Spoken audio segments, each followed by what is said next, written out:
Today my internet has left me, quite literally. There is no access to the internet, so I cannot show you the footage in the way I would usually do. But that's not going to stop me. I'm going to try things a little bit differently today. I'm going to edit the footage in later when the internet comes back. But yes, today we're going to be talking about a recent clip from a Twitter live with KSI and the King Kenny face to face. The next few days are going to be hectic. Hectic as fuck. Ridiculous. I know. Literally 1 week later, after I say that I'm going to do one YouTube boxing episode a week, I'm going to have to do about 3. But it's just because there's so much to cover. Alright, so this weekend is the first Kingpin tournament and Misfit 006. They both happen in the same weekend, which I have to assume is going to affect their sales in some way. It's not a great way of doing it. It makes them almost competitors, even if there's friendliness there. But yes, the next few days are going to be wild and hectic, and there's a lot of fights gonna happen. So you've got the 8-man and 8-woman tournament happening. I'm pretty sure that there's another opening fight happening that has nothing to do with the tournament, but I'm not quite sure about that. I haven't quite looked into that. At least 9 fights, I think. At least in the Kingpin tournament. Very hectic weekend ahead. Alright, so the Twitter live happened, and JJ goes along the lines of saying that he doesn't believe that the Jake Paul fight is going to happen this year. Go with the punches and then see what works till I can get to Jake. Or if not, then, fight Tommy, beat Tommy, and then that'll be it. I don't really need to fight Jake at that point, because I know it's a dumb be upset. I know a lot of people be upset that they'll never see me versus, Jake, but that's on Jake. It's not on me, and that's why I'm not going to waste my time and just wait for the Jake fight. I'm just going to go straight into the Tommy Fury fight. All right, so what is JJ trying to say here? That's what we've got to really look at here. JJ's saying that Jake is running away. He doesn't want it. He doesn't want that fight. He doesn't want the smoke. He's out. I also feel like it's a smart play from JJ, because if JJ goes from immediately beating Joe Fournier, which I'm not going to lie, everything with Joe Fournier the last few days, it's been ridiculous. I'm going to have to do a whole episode purely just for the shit he's been talking. If JJ goes from beating Joe Fournier to beating Tommy Fury, and then Jake loses to him, his career is done. Jake knows this, but Jake also knows that if he loses right now, there's a good chance his career is done after losing to Tommy Fury. Jake is doing the right thing for his career. He's taking another fight first, not a fight he's going to lose immediately, because what would be the point? Why would he do that? It doesn't make any sense. If he can't beat Tommy Fury, I don't know if he can realistically beat JJ, and he probably doesn't know himself anymore. And I'd say this is more him taking his career back into his own hands and trying his best to keep it going, rather than take a fight with JJ and ruin it all. So JJ's response to that is that he is going to fight both Joe Fournier and Tommy Fury before he fights Jake. Perhaps a few more than that as well. I'm not sure. With everything that Jake has said, Jake says, as they point to in the clip, that he's announced a fight with Nate Diaz in August. It is April.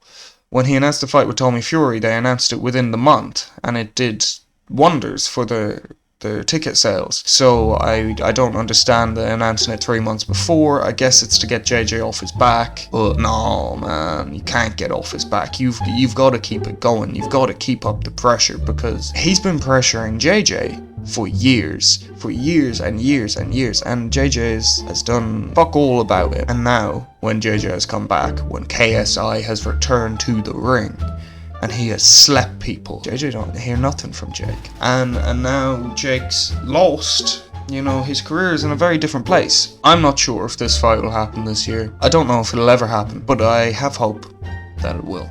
Because regardless of it being called into question in recent times, all of the controversy, all of the public interference between Mams Taylor, Wade, between Jake, JJ, the constant back and forth, it has built this fight more and more and more. Purely the whole allegations of JJ versus Jake not doing well has made it do infinitely better than it would have before, and I already believe those numbers were quite high. If this fight happens, it'll be one for the ages. But if you look at real boxing, at this professional real boxing, the fights of the ages don't happen.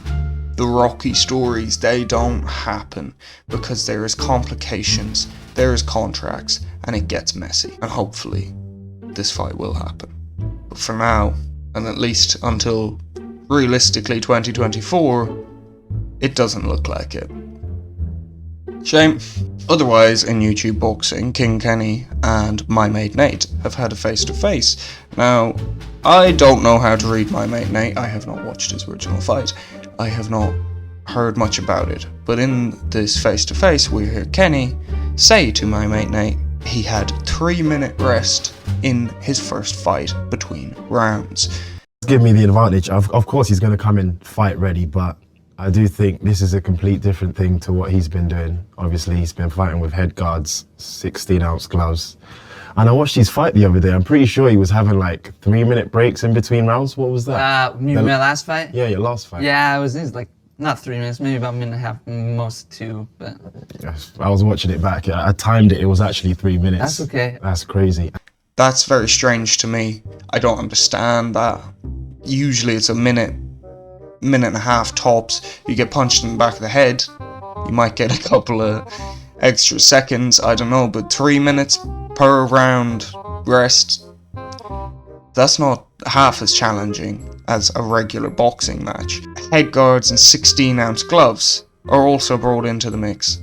Mymatenate is apparently, according to all of these people, I haven't seen anything of him myself, I'm not gonna lie, I should probably look into him. According to the other people in the 8-man and 8-woman tournament, Mymatenate is not only a lookalike of Jared from Subway, but a talented boxer in his own right. People have said he looks like a serial killer, people have said he looks unique. Now, in the original press conference, bad vibes. Just gave me bad vibes. He talks about his subscriber count, something he does later on in the face-to-face again. As I've said this many times, at the end of the day, I'm not a professional boxer. I don't pretend to think I'm a professional boxer. I'm here to entertain for my fans, make some money, have a new goal in life, build myself, learn new things. But at the end of the day, this is entertainment. And so Winderson has the biggest following, whether it's on Instagram, YouTube, wherever. And so fighting with him would put on the biggest show. And obviously goals. Everybody has different goals. My goal is to build my following.